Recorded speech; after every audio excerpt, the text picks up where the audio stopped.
Trade ചെയ്യാൻ നിങ്ങളോടൊരു വ്യക്തിയോ ഒരു കമ്പനിയോ നിങ്ങളുടെ പൈസ എനിക്ക് തരും, ഞാൻ ട്രേഡ് ചെയ്ത് തരാമെന്ന് പറയുകയാണെങ്കിൽ ഒന്നാമത്തത് അവർ സെബി രജിസ്റ്റേർഡ് പോർട്ട്ഫോളിയോ മാനേജർ ആണോ എന്ന് നോക്കുക. ഓക്കെ, അങ്ങനെയാണെങ്കിൽ അവർക്ക് 50 ലക്ഷം രൂപ മാത്രമേ മിനിമം 50 ലാക്ക് എങ്കിലും നമ്മൾ 10 ലാക്ക് കൊടുത്താൽ പറ്റത്തില്ല. 50 ലാക്ക് എമൗണ്ട് നമ്മൾ കൊടുത്താൽ മാത്രമേ അവർക്ക് ഫണ്ട് മാനേജ് ചെയ്ത് തരാൻ പറ്റത്തുള്ളൂ.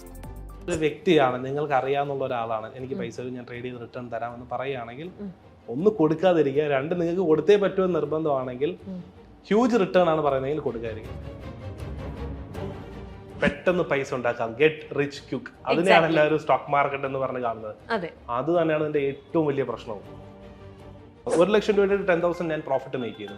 അപ്പോൾ സ്വാഭാവികമായിട്ട് നമ്മുടെ മനസ്സിൽ വരും, അപ്പൊ ഞാൻ 10 ലാക്ക് ആണെങ്കിൽ 1 ലക്ഷം, 50 ലാക്ക് ആണെങ്കിൽ 5 ലാക്ക് ആണല്ലോ. അപ്പൊ ഒറ്റ ദിവസം 5 ലാക്ക് ആണെങ്കിൽ ഇങ്ങനെ ആളുകൾ കാൽക്കുലേറ്റ് ചെയ്യും. സ്റ്റോക്കും ഇല്ല, ഒന്നും ഇല്ലെങ്കിൽ go with debit fund, government debit fund. അതും ഇല്ലെങ്കിൽ എഫ് ഡി ഒരിക്കലും ഞാൻ അഡ്വൈസ് ചെയ്യില്ല. അത് നമ്മുടെ ഇൻഫ്ലേഷനുമായിട്ട് ഒരിക്കലും മാച്ച് ആവില്ല. നമുക്ക് എഫ് ഡിക്ക് കിട്ടുന്ന 7%, 8% പെർ ആനം കിട്ടുന്ന റിട്ടേൺ നിങ്ങളൊരു സൈഡ് ഇൻകം എന്തെങ്കിലും ഒരു ആ പൈസ എടുത്ത് എന്തെങ്കിലും ഒരു സൈഡ് ബിസിനസ് തുടങ്ങി കിട്ടും. കാരണം പലർക്കും വരുന്ന ഒരു പ്രശ്നം വെച്ചാൽ 9 to 5 ജോബ് ഉണ്ട്, പക്ഷെ ട്രേഡിംഗ് ഫുൾ ടൈം ഇരിക്കണം. രാവിലെ വരും, ഇത് നോക്കും, 2-3 ദിവസം ജോബിന്റെ ഇടയിൽ നോക്കും, പൈസ ഇതിനകത്ത് ഇട്ടിട്ടാണ് ഇരിക്കുന്നത്. അപ്പൊ ജോബിന്റെ വർക്ക് വരുമ്പോൾ ഇത് കളണ്ടത് പോകും. അപ്പം ഇവിടെ നമുക്ക് ലോസ് വരും. ട്രേഡിംഗിൽ വിജയിക്കുന്ന ഒത്തിരി ആൾക്കാരുണ്ട്. അങ്ങനെ ഒരു സെറ്റ് ഓഫ് ആൾക്കാർക്ക് പറ്റുമെങ്കിൽ ബാക്കിയുള്ളവർക്കും പോസിബിൾ ആണ്. പക്ഷെ അവര് പോകുന്നത് വഴികൾ തെറ്റാണെന്നേ ഉള്ളൂ. പഠിച്ച് മനസ്സിലാക്കാൻ 1 ലക്ഷം രൂപ ഞാൻ ട്രേഡ് ചെയ്യാം, ഓക്കെ, എനിക്കൊരു നല്ല രീതിയിൽ പ്രോഫിറ്റ് വന്നു, ഞാൻ ഉടനെ 10 ലാക്ക് അല്ല കൊണ്ടുവരേണ്ടത്. അപ്പൊ നമ്മൾ അതിനൊരു സിസ്റ്റമാറ്റിക് പ്ലാൻ ഉണ്ട്.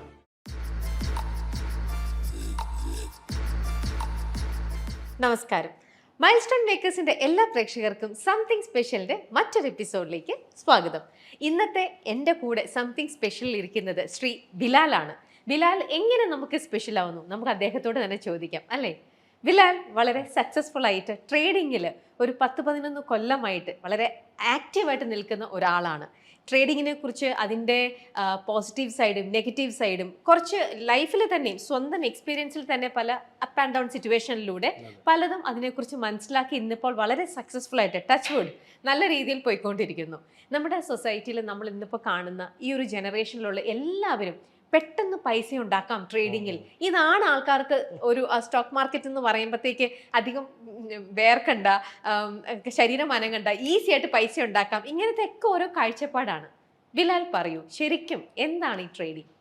ട്രേഡിങ് ശരിക്കും പറഞ്ഞാൽ എല്ലാവരുടെ മനസ്സിലിപ്പോൾ ഉള്ളത് പെട്ടെന്ന് പൈസ ഉണ്ടാക്കാം, ഗെറ്റ് റിച്ച് ക്വിക്ക്, അതിനെയാണ് എല്ലാവരും സ്റ്റോക്ക് മാർക്കറ്റ് എന്ന് പറഞ്ഞ് കാണുന്നത്. അത് തന്നെയാണ് ഇതിന്റെ ഏറ്റവും വലിയ പ്രശ്നവും. കാരണം ആളുകൾക്ക് അങ്ങനെ ഒരു മൈൻഡ് സെറ്റ് ഉണ്ട്, എനിക്ക് എവിടെ വേണോ ഇഷ്ടമുള്ള സ്ഥലത്തിരുന്ന് പൈസ ഉണ്ടാക്കാവുന്നതാണ്. പക്ഷെ ഇതിന്റെ പിന്നിൽ നമ്മൾ ഇതിനെ മനസ്സിലാക്കാനും പഠിക്കാനും ഒക്കെ ഉള്ള ഒരു എഫേർട്ട് ഉണ്ട്. ശരിക്കും നമ്മളൊരു ബിസിനസ് തുടങ്ങുന്നത് എങ്ങനെയാണോ അതുപോലെ തന്നെയാണ് ട്രേഡിങ്. നമ്മളൊരു ബിസിനസ് തുടങ്ങുന്നതിന് മുന്നേ അതിനെപ്പറ്റി പഠിച്ച് മനസ്സിലാക്കി നമ്മൾ ചെറിയ രീതിയിൽ ആ ബിസിനസ് തുടങ്ങി അത് പ്രോഫിറ്റ് ആയതിനു ശേഷമായിരിക്കും നമ്മൾ അതിനെ സ്കെയിലിങ്ങിലോട്ട് പോകുന്നത്. തീർച്ചയായിട്ടും അതുപോലെ നമ്മൾ ട്രേഡിങ്ങിനെ കാണും. പക്ഷെ ട്രേഡിങ്ങിൽ നിന്ന് വരുമ്പോൾ ആൾക്കാർ ഇത് പെട്ടെന്ന് പൈസ ഉണ്ടാക്കാം, ഒരു ദിവസം നല്ലൊരു 10,000 റുപ്പീസിന്റെ 1 ലക്ഷം രൂപ ഇൻവെസ്റ്റ് ചെയ്തു, 10,000 പ്രോഫിറ്റ് ഒരു ദിവസം ഉണ്ടാക്കുന്ന കാണുമ്പോൾ തന്നെ ആൾക്കാർ പിറ്റേന്ന് വളരെ വലിയ രീതിയിൽ റിസ്ക് കൂട്ടുകയും വലിയ ക്യാപിറ്റൽ കൊണ്ടുവന്ന് ഇടുകയും ചെയ്യുന്നുണ്ട്. അപ്പൊ ഈ ലോസ് വരുമ്പം ഇവർക്ക് മൊത്തത്തിൽ ഈ കംപ്ലീറ്റ്ലി ക്യാപിറ്റൽ പോകും. പിന്നെ ഈ ലോസ് തിരിച്ചു പിടിക്കാനായിരിക്കും ആൾക്കാർ ഇതിനകത്തേക്ക് വരുന്നത്. അപ്പൊ നമ്മുടെ കൺമുന്നിൽ നമ്മൾ കാണുകയാണ് പൈസ അങ്ങോട്ടും ഇങ്ങോട്ടും ഒക്കെ മാറും. 1 ലക്ഷം രൂപയുടെ 10,000 ഞാൻ പ്രോഫിറ്റ് മേക്ക് ചെയ്തു. അപ്പൊ സ്വാഭാവികമായിട്ട് നമ്മുടെ മനസ്സിൽ വരും, അപ്പൊ ഞാൻ 10 ലാക്ക് ആണെങ്കിൽ 1 ലക്ഷം, 50 ലാക്ക് ആണെങ്കിൽ 5 ലാക്ക് ആണല്ലോ. അപ്പൊ ഒറ്റ ദിവസം 5 ലാക്ക് ആണെങ്കിൽ ഇങ്ങനെ ആളുകൾ കാൽക്കുലേറ്റ് ചെയ്യും. ബട്ട് ഇതിനകത്ത് ലോസ് എന്ന് പറയുന്ന ഒരു കാര്യം ഡെഫിനറ്റ് ആയിട്ട് സംഭവിക്കും. റിസ്ക് എന്ന് പറയുന്നതിനകത്തുള്ള കാര്യം, എല്ലാ ബിസിനസ്സിലും റിസ്ക് ഉണ്ട്. ആ റിസ്കിനെ എങ്ങനെ നമ്മൾ മാനേജ് ചെയ്യുന്നു എന്നെടുത്താണ് ഒരു ട്രേഡറുടെ വിജയം. പക്ഷേ സാധാരണ ഒരു ബിസിനസ്സിൽ വരുന്ന റിസ്ക് നമ്മുടെ കയ്യിൽ നമുക്ക് മാനേജബിൾ അല്ല പല ബിസിനസ്സുകളും. അങ്ങനെ ഇപ്പം ബിലാൽ പറഞ്ഞെങ്കിൽ ഇത് നമുക്ക് മാനേജബിൾ ആയിട്ടുള്ള ഒരു ബിസിനസ് മേഖലയാണോ അപ്പോൾ ഇത്? യെസ്, ഓഫ് കോഴ്സ് ഇത് മാനേജബിൾ ആയിട്ടുള്ള ഒരു കാര്യമാണ്. ഇപ്പം ഞാൻ സപ്പോസ് ഒരു കോഫി ഷോപ്പ് തുടങ്ങുകയാണ്, എനിക്കൊരു 20 ലാക്കിന്റെ ഇൻവെസ്റ്റ്മെന്റ് വേണ്ടി വരും. 20 ലക്ഷം രൂപയായിട്ട് ഞാൻ ഒരു കോഫി ഷോപ്പ് തുടങ്ങി, കച്ചവടം നടക്കുന്നില്ല, ഈ ബിസിനസ് ലോസ് ആയി പോയി കഴിഞ്ഞാൽ എനിക്ക് എന്തായിരിക്കും മാക്സിമം സംഭവിക്കാൻ പോകുന്ന ലോസ് എന്ന് വെച്ചാൽ അവിടെ ഞാൻ കൊടുത്ത ഡെപ്പോസിറ്റ് എനിക്ക് തിരിച്ചു കിട്ടും, ഫർണിച്ചറൊക്കെ തുച്ഛമായിട്ടുള്ള എമൗണ്ടിന് കൊടുത്ത് എന്തെങ്കിലുമൊക്കെ ഒരു എമൗണ്ട് എൻ്റെ കൈ കിട്ടും. ട്രേഡിങ്ങിനെ നമുക്ക് ഇതുപോലെ കാണാം. ഞാനൊരു 1 ലക്ഷം രൂപ, ഇത് കറക്റ്റ് ആയിട്ടുള്ള കാൽക്കുലേഷൻ, 1 ലാക്ക് റുപ്പീസ് ആണ് ഞാനിപ്പോൾ ട്രേഡിങ്ങിലോട്ട് ഇട്ട് ഇറങ്ങുന്നതെങ്കിൽ, ബിഗിനറായിട്ട് അത്യാവശ്യം അറിയാവുന്ന ഒരാൾ ഇടുകയാണെങ്കിൽ അയാൾ റിസ്ക് എടുക്കേണ്ടത് ഒരു ദിവസം 2% ആണ്. അതായത് ക്യാപിറ്റലിന്റെ 2%, അതായത് വെറും 2,000 രൂപ. ഇന്ന് എനിക്ക് നഷ്ടം വന്നാൽ 2000 വരാവും. ആ 2000 നഷ്ടം നിർത്തണം. എന്നാൽ അവിടെ ട്രേഡിംഗ് സ്റ്റോപ്പ് ചെയ്ത് പിറ്റേ ദിവസം ട്രേഡ് ചെയ്യാം. അപ്പോൾ ബാക്കി ക്യാപിറ്റൽ 98,000 ആണ്. അതിൻ്റെ 2%. ഇങ്ങനെ കൃത്യമായി ഒരാൾ ചെയ്യുകയും എല്ലാ ദിവസവും അയാൾക്ക് ലോസ് തന്നെയാണ് വരുന്നതെങ്കിലും 600 ദിവസം നിരന്തരമായി ലോസ് വന്നാലേ 1 ലക്ഷം രൂപ തീരും. നമുക്കത് വേണമെങ്കിൽ പകുതിയാക്കാം. ഒരു വർഷം നിരന്തരമായി ട്രേഡ് ചെയ്യുകയും എല്ലാ ദിവസവും ലോസ് വരികയും ചെയ്താൽ ഈ ക്യാപിറ്റൽ തീർന്നു പോകത്തുള്ളൂ. അപ്പോൾ ഒരാൾ പഠിച്ച് മനസ്സിലാക്കി ചെയ്തു കഴിഞ്ഞാൽ എല്ലാ ദിവസവും ലോസ് മാത്രമായിരിക്കുമല്ലോ. ഓക്കെ, അപ്പം ഇത്രയ്ക്കും അറിഞ്ഞ് മനസ്സിലാക്കി വേണം ഇതിനകത്ത് കളിക്കാനായിട്ട്. പക്ഷേ ഇന്നിപ്പം ബിലാലിന് തന്നെ അറിയാം, നമ്മുടെ ഇവിടുത്തെ കുറേ പിള്ളേർച്ചിട്ട് പഠിക്കുമ്പോൾ തന്നെ മിക്കവരും വളരെ ജെന്യുവൻ ആയിട്ട് ഇതിനെ മെയിൻ സോഴ്സ് ഓഫ് ഇൻകം ആയിട്ട് കാണുന്ന ആൾക്കാരുണ്ട്. എനിക്ക് നന്നായിട്ട് അറിയാം അങ്ങനെയുള്ള ആൾക്കാരുണ്ട്. എന്നാൽ ഇതിനെ ഒരു സെക്കൻഡറി, നമുക്കൊരു സെക്കൻഡ് സോഴ്സ് ഓഫ് ഇൻകം ആയിട്ട് കാണുന്ന ആൾക്കാരുണ്ട്. പിള്ളേർ പഠിക്കുമ്പോൾ പോക്കറ്റ് മണി എന്നുള്ള രീതിയിൽ ഇതിനെ കാണുന്നുണ്ട്. അപ്പം ഓരോ ആൾക്കാരുടെ പെർസ്പെക്റ്റീവ് സ്റ്റോക്ക് മാർക്കറ്റിൽ ഡിഫറെന്റ് ആണ്. It all varies from person to person. So പക്ഷേ ഇപ്പോൾ ഒരു കുട്ടി, ഒരു ടീനേജർ അല്ലെങ്കിൽ ഒരു കോളേജിൽ പോകുന്ന ഒരാൾ ഇതിലേക്ക് ഇറങ്ങുമ്പം ഇത്രയ്ക്കൊന്നും മനസ്സിലാക്കിയിട്ടല്ല. അവൻ പൈസ ഇട്ടു, അവന് കിട്ടി, അവന് പെട്ടെന്ന് ആൾക്കാരെന്തോ അവന് പൈസ ഇട്ട് കിട്ടിയില്ല, അപ്പം ഞാൻ നാളെ കൊണ്ട് പൈസ ഇടാമെന്ന് പറഞ്ഞ് കയ്യിലിരിക്കുന്ന പൈസ എടുത്ത് ഇടുകയാണ്. അങ്ങനെ ചെയ്യുന്നത് ശരിക്കും റിസ്ക് തന്നെയാണ് അല്ലേ? നമുക്ക് അത് ചെയ്യാം. പക്ഷേ ഞാൻ ഈ പറഞ്ഞ 2% അല്ലേ, ഇതിപ്പോ ഒരാൾ ഇതൊക്കെ എല്ലാവർക്കും അറിയാവുന്ന കാര്യമാണ്. ഇത് വെച്ച് ഒരാൾ ചെയ്തു പോകും. അപ്പം നേരത്തെ പറഞ്ഞ പോലെ കുറച്ച് ദിവസം കഴിയുമ്പോൾ ഒരു പ്രോഫിറ്റ് വലിയ രീതിയിൽ കാണുമല്ലോ. അത് കാണുമ്പോൾ അവർ ഈ റിസ്ക് ഒക്കെ അങ്ങ് മറക്കും. എന്നാൽ എനിക്ക് കൂടുതൽ എടുക്കാമല്ലോ, ഒരു കോൺഫിഡൻസ് വരും. അതായത് ബിസിനസ് നമ്മളെല്ലാം വളരെ കാൽക്കുലേറ്റ് ആയിട്ടായിരിക്കണം ബിസിനസ് നമ്മൾ ചെയ്യേണ്ടത്. അപ്പൊ ഇതിനകത്തോട്ട് വരുമ്പോഴും അതേ കാൽക്കുലേഷൻ ചെയ്യണം. നമ്മൾ ഇതിൽ ചെറിയൊരു പ്രോഫിറ്റ് വരുന്നത് കണ്ട് നല്ല രീതിയിൽ പോകുന്ന കാണുമ്പോൾ 1 ലക്ഷം രൂപ ഞാൻ ട്രേഡ് ചെയ്യാം. ഓക്കെ, എനിക്കൊരു നല്ല രീതിയിൽ പ്രോഫിറ്റ് വന്നു. ഞാൻ ഉടനെ 10 lakh അല്ല കൊണ്ടുവരേണ്ടത്. അപ്പൊ നമ്മൾ അതിനൊരു സിസ്റ്റമാറ്റിക് പ്ലാൻ ഉണ്ട്.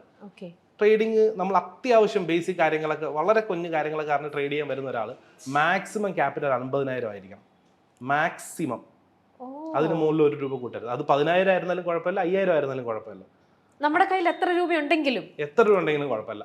എത്ര രൂപ ഉണ്ടെങ്കിലും, ഇനി 50 ലക്ഷം രൂപ ഉണ്ടെങ്കിലും 5 കോടി ഉണ്ടെങ്കിലും ഇതേ ചെയ്യാവൂ. അതിൻ്റെ ഒരു എക്സാമ്പിൾ പറഞ്ഞാൽ, ഇപ്പം നമ്മൾക്ക് ഡ്രൈവിംഗ് പഠിക്കാൻ പോകും. അപ്പം എൻ്റെ S ക്ലാസ് ബെൻസ് ഉണ്ടെങ്കിലും ഞാൻ അതിലായിരിക്കണമല്ലോ ആദ്യം ഡ്രൈവിംഗ് പഠിക്കും. എന്തായാലും ഡ്രൈവിംഗ് പഠിക്കാൻ പോകുമ്പോൾ തട്ടും മുട്ടും കാര്യങ്ങളൊക്കെ വരും. മാരുതിയിൽ തുടങ്ങുള്ളൂ. അപ്പം ഇമ്പാക്ട് വളരെ കുറവായിരിക്കും. ഞാൻ 50,000 രൂപ ട്രേഡ് ചെയ്ത് കഴിഞ്ഞാൽ എനിക്ക് മാക്സിമം ലോസ് 50,000. ഞാൻ അതേസമയം എൻ്റെ 10 ലക്ഷം ഉണ്ടെങ്കിൽ 10 ലക്ഷം ഇട്ടാൽ മാക്സിമം ലോസ് 10 മാറി.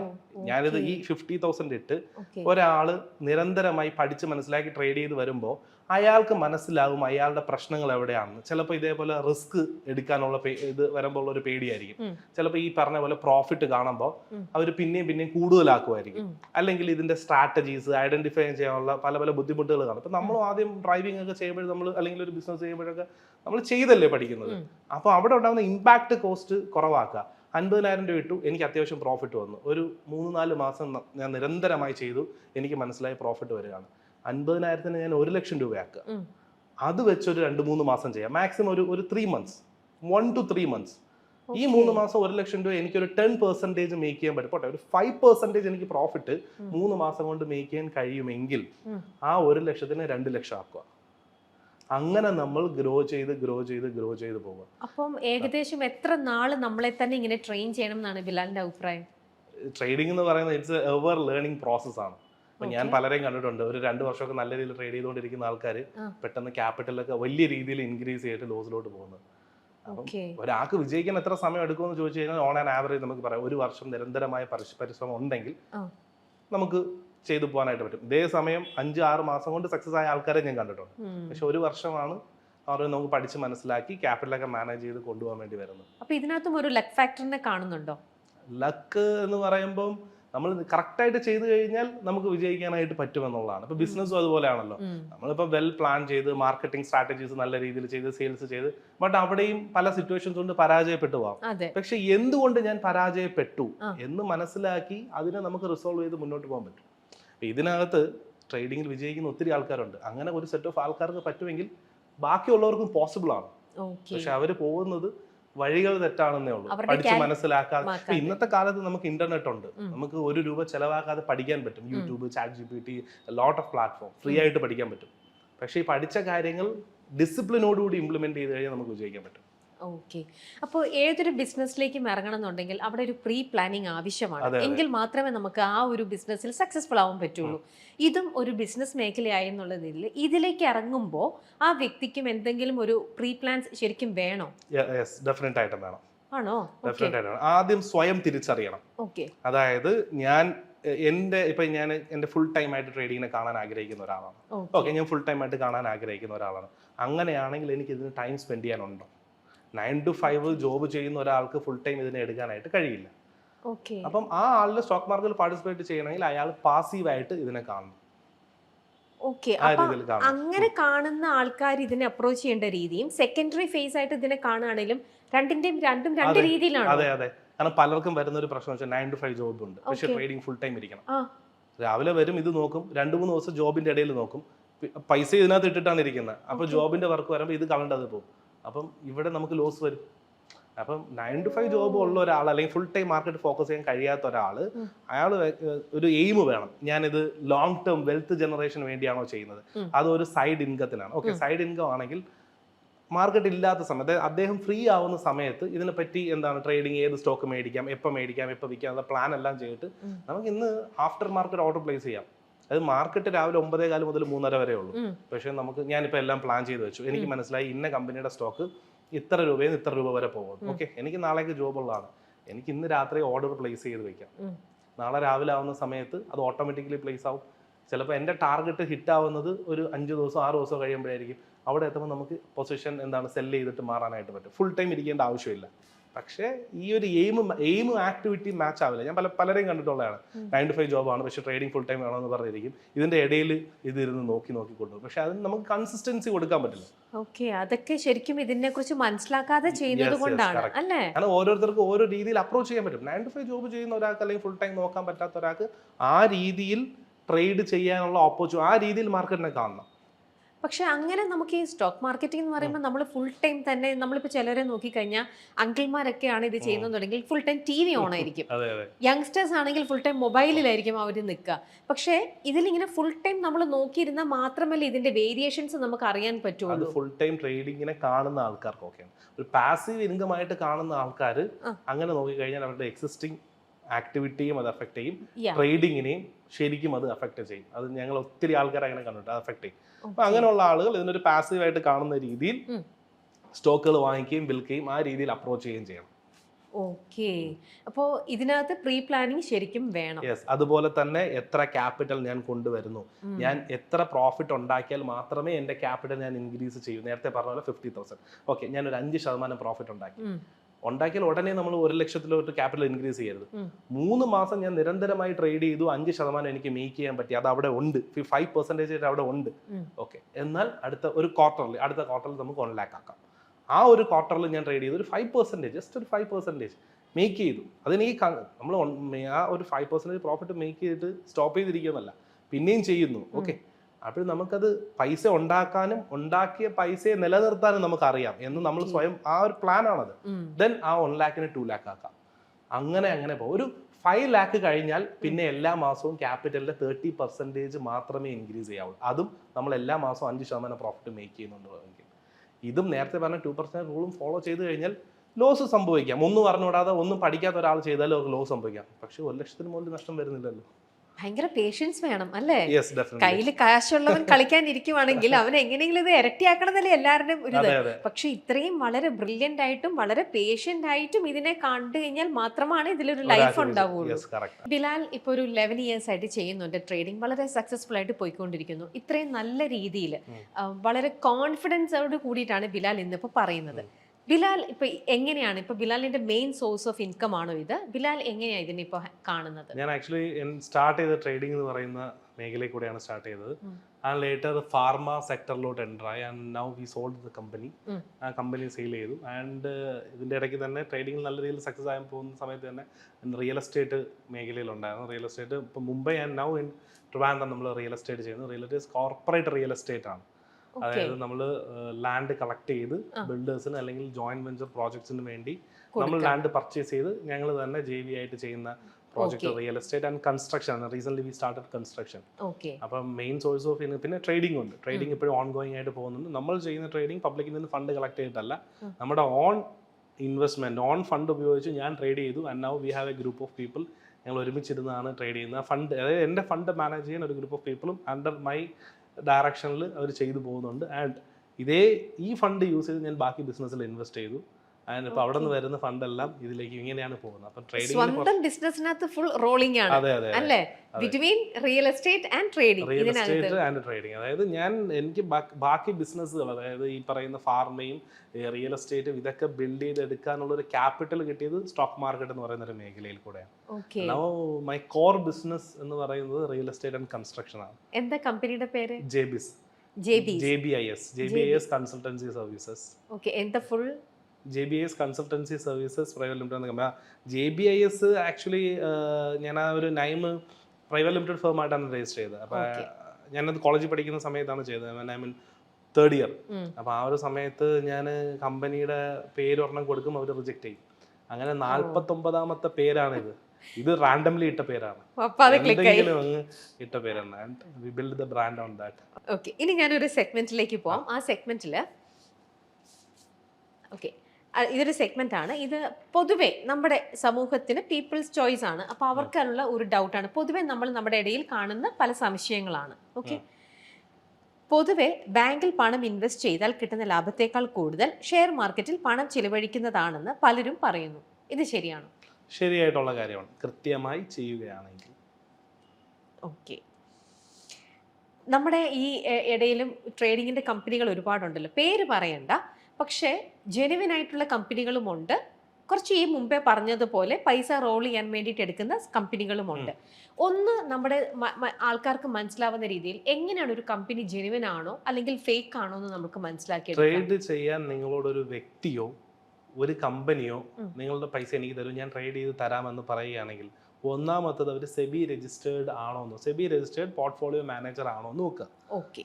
അങ്ങനെയാണെങ്കിൽ അവർക്ക് 50 ലക്ഷം രൂപ മാത്രമേ, ഒരു മിനിമം 50 ലാക്ക് എങ്കിലും, നമ്മൾ 10 ലാക്ക് കൊടുത്താൽ പറ്റത്തില്ല, 50 ലാക്ക് എമൗണ്ട് നമ്മൾ കൊടുത്താൽ മാത്രമേ അവർക്ക് ഫണ്ട് മാനേജ് ചെയ്ത് തരാൻ പറ്റത്തുള്ളൂ. സെബി രജിസ്റ്റേർഡ് ആണെന്ന് നോക്കാം. രണ്ടാമത് ഒരു വ്യക്തിയാണ്, നിങ്ങൾക്ക് അറിയാവുന്ന ഒരാളാണ്, എനിക്ക് പൈസ ഞാൻ ട്രേഡ് ചെയ്ത് റിട്ടേൺ തരാമെന്ന് പറയുകയാണെങ്കിൽ ഒന്ന് കൊടുക്കാതിരിക്കുക. രണ്ട്, നിങ്ങൾക്ക് കൊടുത്തേ പറ്റുമെന്ന് നിർബന്ധമാണെങ്കിൽ ഹ്യൂജ് റിട്ടേൺ ആണ് പറയുന്നതെങ്കിൽ കൊടുക്കാതിരിക്കുക. അല്ലെങ്കിൽ അവരുടെ ട്രേഡിങ്ങിന്റെ പ്രോഫിറ്റ് നോക്കുക. ഒരു വർഷം അവർ എത്ര പ്രോഫിറ്റ് ഉണ്ടാക്കി, അത് നമുക്ക് ബാക്ക് ഓഫീസിലെ പ്രോഫിറ്റ്, നമ്മളൊരാളുടെ ബിസിനസ്സിൽ ഇൻവെസ്റ്റ് ചെയ്യാൻ പോവുകയാണ്, നമ്മുടെ പൈസ നമ്മൾ ഇൻവെസ്റ്റ് ചെയ്യുകയാണ് ചെയ്യുന്നത്. ആ പ്രോഫിറ്റ് ആൻഡ് ലോസ് നിങ്ങൾ എത്ര വർഷം, ഒരു വർഷം എത്ര പ്രോഫിറ്റ് ഉണ്ടാക്കിയെന്ന് ചോദിക്കുമ്പോൾ അവരത് കാണുമ്പോൾ നമുക്ക് മനസ്സിലാവില്ല, he is making profit. Minimum അതെങ്കിലും ചെയ്യുക, കൊടുക്കരുത് ഞാൻ പറയും.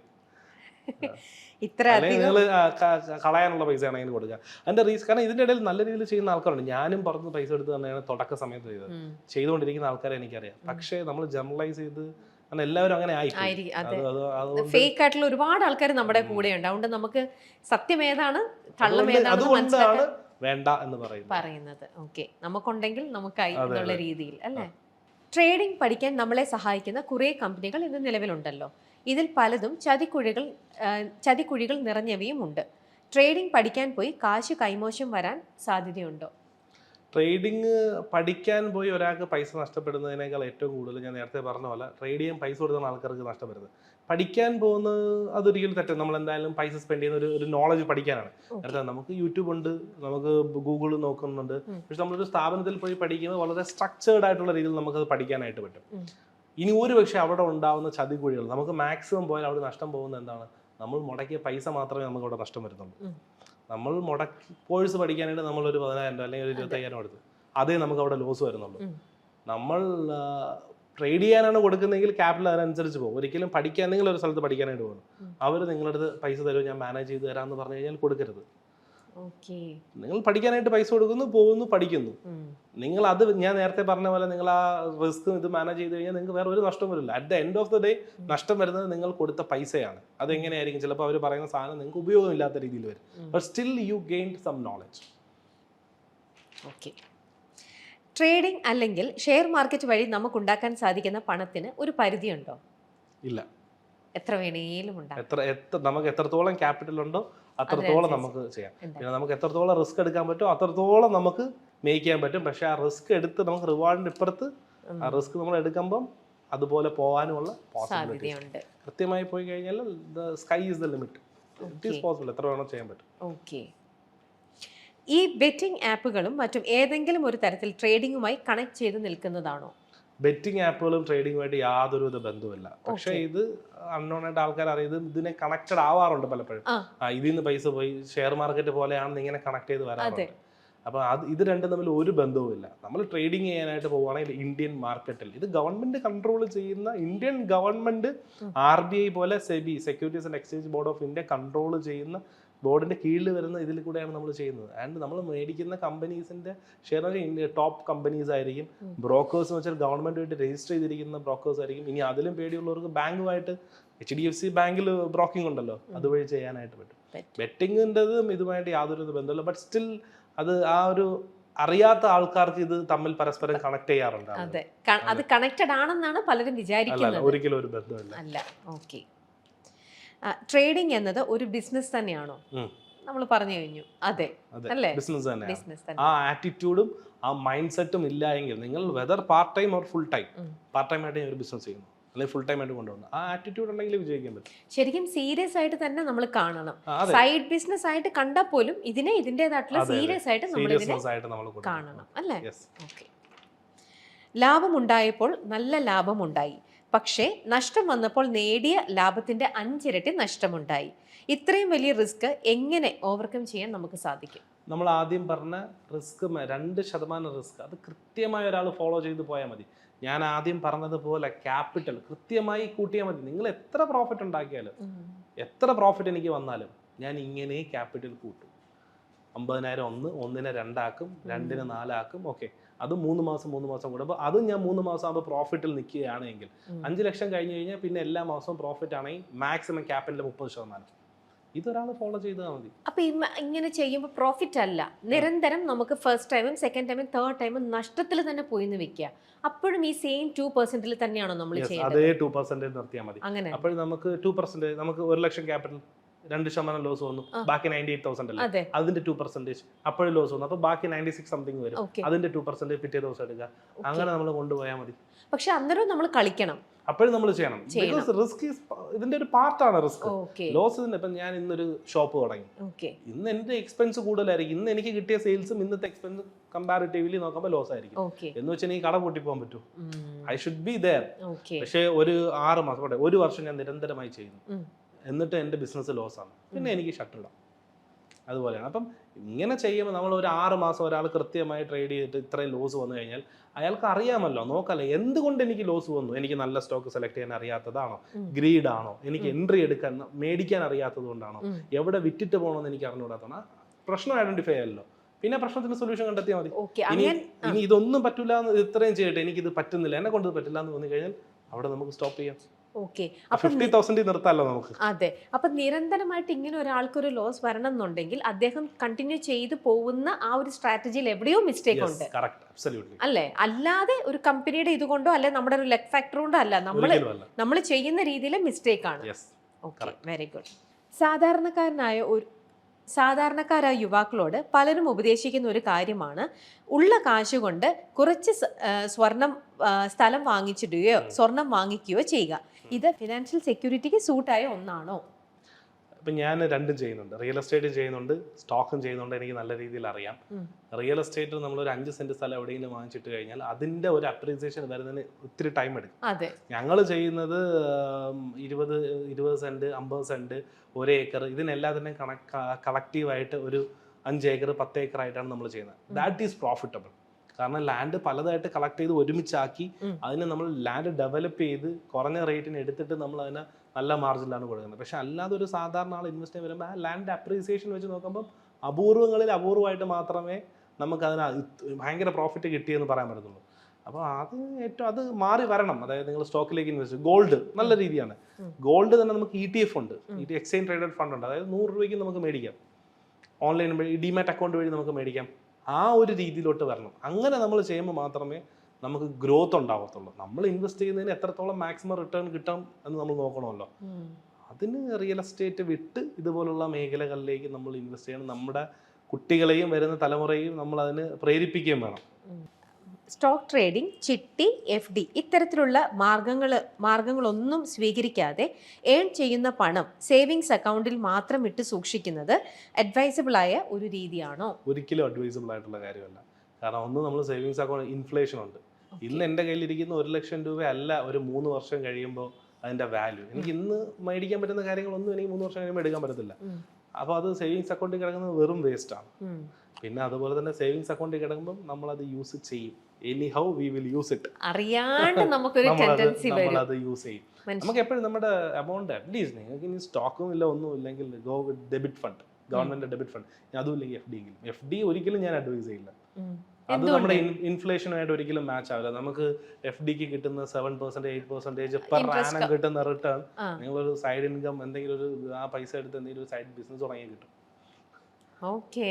പക്ഷേ അപ്പോൾ എന്തായാലും FDയിൽ ഇടുന്നതിനെക്കാട്ടിലും സ്റ്റോക്ക് മാർക്കറ്റിൽ ചെയ്യാൻ അറിയുമെങ്കിൽ അതിലിടുന്നതാണ്. സ്റ്റോക്കും വേണ്ട, മ്യൂച്വൽ ഫണ്ടിൽ ഇട്ടാൽ മതി. അതാണ് കുറച്ചും കൂടെ ബെറ്റർ. അപ്പൊ നമുക്ക് സ്റ്റോക്ക് പേടിയാണ്, വേണ്ട മ്യൂച്വൽ ഫണ്ട് മതി. പക്ഷെ പൊതുവെ നമ്മുടെ ഇടയിൽ സീനിയേഴ്സ് ആയിട്ടുള്ള ആൾക്കാരെല്ലാം FDയിലേക്ക് പൈസ ഇടുക, അതിൽ നിന്നും കിട്ടുന്ന ഒരു ഇൻട്രസ്റ്റിൽ നിൽക്കുക, അതാണ് ഒരു സേഫ്. അവിടെയാണ് നമ്മുടെ പൈസ സെക്യൂർഡ്. ഇതൊക്കെ ഒരു മനസ്സിൽ എവിടെയോ എല്ലാവരുടെയും മനസ്സിൽ കയറി പോയിരിക്കുന്ന തോന്നലുകൾ. ഇതുപോലെ ഇപ്പൊ FD ഇട്ടു, ആ ബാങ്കിന് എന്തെങ്കിലും സംഭവിക്കില്ല. വലിയ വലിയ ബാങ്ക് ആണെങ്കിൽ ഒക്കെ ഇല്ല എന്ന് നമുക്ക് പറയാം. എന്തെങ്കിലും സംഭവിച്ചാൽ ഫുൾ എമൗണ്ടിന് ഗ്യാരണ്ടി ഇല്ല. RBI ഒരു സർട്ടൺ പെർസെന്റേജ് മാത്രമേ, നോളജ് കറക്റ്റ് ആണെങ്കിൽ 2 lakh 5 lakh something RBI guarantee പറയുന്നുള്ളൂ. ഞാൻ 1 കോടി ഇട്ട് അത് പോയാലും എനിക്ക് അത്രേ കിട്ടത്തുള്ളൂ. Not sure about that amount, പക്ഷേ ഇത് ചെറിയൊരു ഫിഗർ ആണ്. ബട്ട് ഇനി ഒന്നുമില്ലെങ്കിൽ FD വേറൊരു ഓപ്ഷൻ ഇല്ല.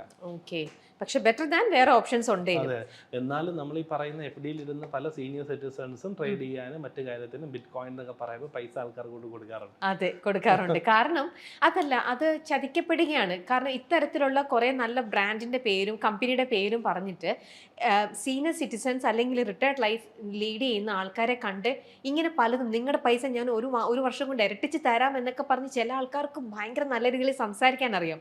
അവർ വന്ന് ഇവർക്ക് ഇതിനോടുള്ള അറിവ് കുറവായിരിക്കും. ശരിക്കും ഇവരെ പറ്റിക്കുക തന്നെയല്ലേ ഇത്തരത്തിലുള്ള പയ്യന്മാര് ചെയ്യുന്നത്? ഡെഫിനറ്റ്ലി പറ്റിക്കുകയാണ് ചെയ്യുന്നത്. അതിനൊരു ചെറിയ എക്സാമ്പിൾ പറഞ്ഞാൽ, ഞങ്ങളുടെ കമ്പനിയിൽ വർക്ക് ചെയ്തുകൊണ്ടിരുന്ന ഒരു പയ്യൻ, അപ്പോൾ ഞങ്ങളുടെ സ്റ്റാഫായിരുന്നു, അവനെ ട്രേഡ് ചെയ്യാനെന്നും പറഞ്ഞ് ഒരാൾ പറ്റിച്ചുകൊണ്ട് പോയി. അപ്പോൾ അവൻ്റെ കയ്യിൽ ഒരു 3 ലക്ഷം രൂപ ട്രേഡ് ചെയ്യാൻ വേണ്ടി കൊടുത്തു. ഞങ്ങളുടെ കമ്പനിയിൽ വർക്ക് ചെയ്യുന്നതാണ്. ഞങ്ങൾ ആരും അറിയാതെ അവൻ പൈസ ട്രേഡ് ചെയ്യാനായിട്ട് കൊടുത്തു.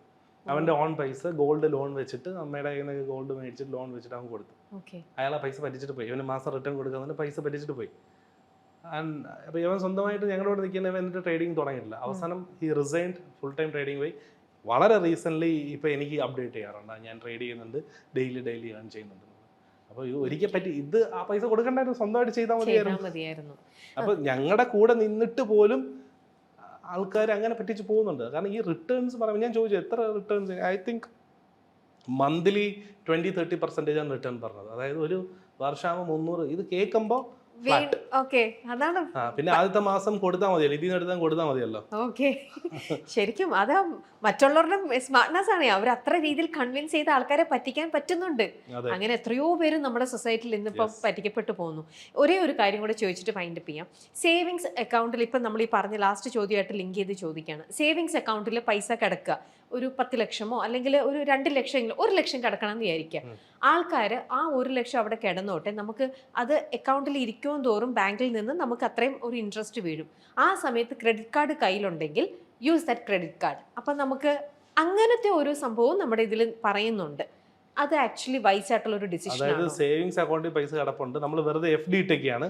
FD ആയിട്ടല്ല, സേവിങ്സ് അക്കൗണ്ടിൽ ഇൻകം ആയിട്ട് അത് അവിടെ കിടക്കുന്നു. സ്റ്റഡി ആയിട്ട് 1 മാസം അവിടെ കിടക്കുക, തൊടണ്ട. കയ്യിൽ ക്രെഡിറ്റ് കാർഡ് ഉണ്ടല്ലോ, so use your credit card wisely. എന്നിട്ട് അതിന് നമുക്കപ്പോൾ ക്രെഡിറ്റ് കിട്ടുവാണല്ലോ 1 മന്ത് നമ്മുടെ സേവിങ്സ് അക്കൗണ്ടിൽ ഇത് അനങ്ങാതെ 1 ലക്ഷം രൂപ കിടക്കുന്നുണ്ട്. സമയമാകുമ്പോൾ ഇതിൽ നിന്ന് എടുത്തങ്ങ് അടച്ചാൽ പോരെ എന്ന് പറയുന്നത് ശരിയോ തെറ്റോ? ക്രെഡിറ്റ് കാർഡ് തെറ്റാണ്. ക്രെഡിറ്റ് കാർഡ് ശരിക്കും നമ്മൾ യൂസ് ചെയ്യേണ്ടത്, ഞാൻ നേരത്തെ പറഞ്ഞ പോലെ, എനിക്കൊരു മന്ത്ലി ഇത്ര സ്പെൻഡിങ് ഉണ്ട്. എനിക്ക് ഇപ്പോൾ ക്രെഡിറ്റ് കാർഡ് ഒന്നും ഇല്ലാത്ത ഒരാളാണ്. എനിക്ക് മാസം 50,000 രൂപ ശമ്പളമുണ്ട്. 30,000 റുപ്പീസാണ് എൻ്റെ എല്ലാ എക്സ്പെൻസും. എനിക്കൊരു ക്രെഡിറ്റ് കാർഡ് കിട്ടിയാൽ ഞാൻ ഈ 30,000 ഉപയോഗിക്കാവും. എൻ്റെ സേവിങ്സിൽ കിടക്കണം, അതും ഇതുമായിട്ടൊരു ബന്ധമില്ല. ഞാൻ മാസം സ്പെൻഡ് ചെയ്യുന്ന പല പല ആവശ്യങ്ങളുണ്ട്, അതിന് ഈ ക്രെഡിറ്റ് കാർഡ് ഉപയോഗിച്ച് ഞാൻ സ്പെൻഡ് ചെയ്യാം. 30,000 തൊടാതിരിക്കുക. ഞാൻ എന്തായാലും റെന്റ് പല ആവശ്യങ്ങളുണ്ടല്ലോ, എല്ലാം ക്രെഡിറ്റ് കാർഡിന്റെ സമയമാകുമ്പോൾ ഈ പൈസ എടുത്ത് ക്രെഡിറ്റ് കാർഡ് അടയ്ക്കുക.